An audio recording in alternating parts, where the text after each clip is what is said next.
Good day sa inyong lahat. Kung ikaw ay isang content creator at mahilig kang mag-vlog, so meron akong nakita sa TikTok. Gusto ko lang i-share sa inyo. Etong TNW837.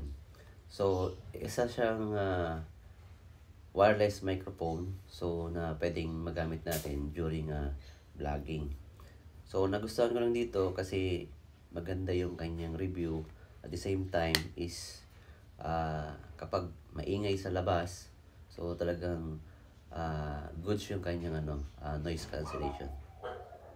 So, dito, meron siyang dalawang uh, mic. Yan. Then yung kanyang nilalagay sa phone. Ngayon, try natin siya kung goods o hindi. So, ngayon, gamit na natin itong mic.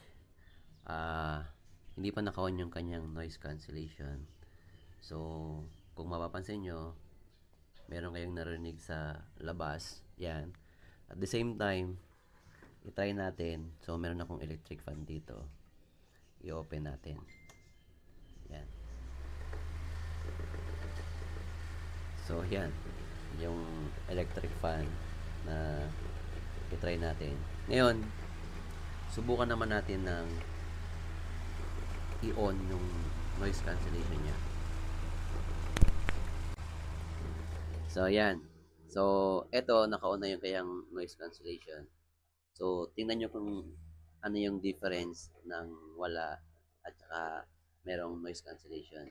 So, try ulit natin. Off natin yung noise cancellation. Yan.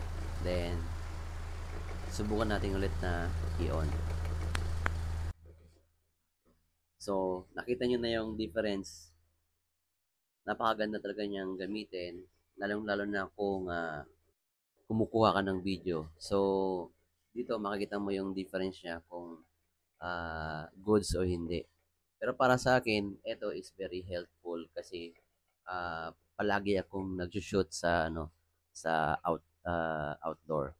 So, ito natutuwa talaga ako dito sa sa wireless microphone na to.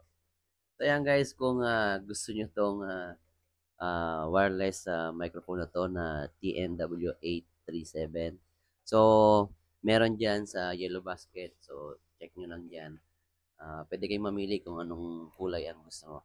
So, yan lang guys. And I hope na gusto nyo itong review ko dito sa TNW837. And, syempre, follow nyo ako sa aking Facebook account sa Monsky and sa Instructor Monsky. So, yun lang guys. And, God bless sa inyong lahat.